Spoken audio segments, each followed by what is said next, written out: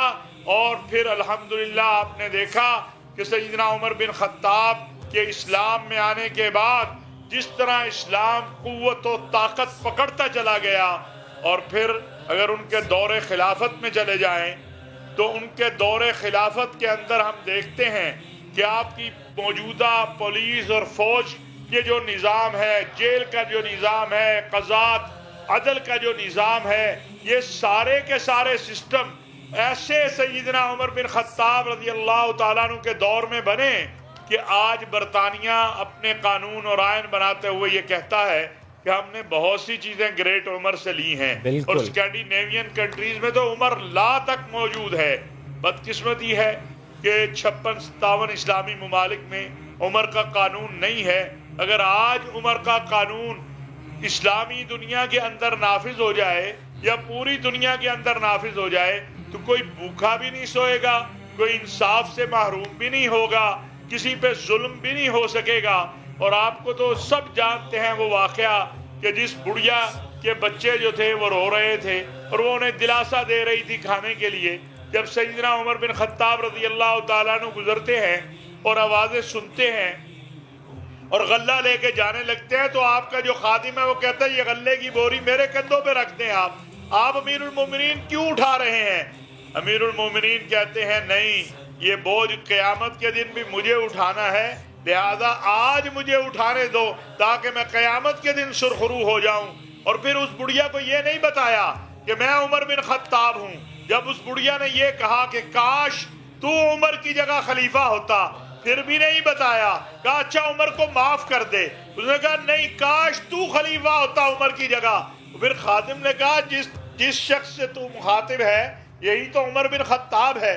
اور پھر ہمارے آج کے حکمرانوں کے پاس یا کسی فرد کے پاس یا کسی شخص کے پاس چھوٹا سا اختیار آ جائے تو وہ تو پوری دنیا تلٹ پلٹ کر دیتا ہے۔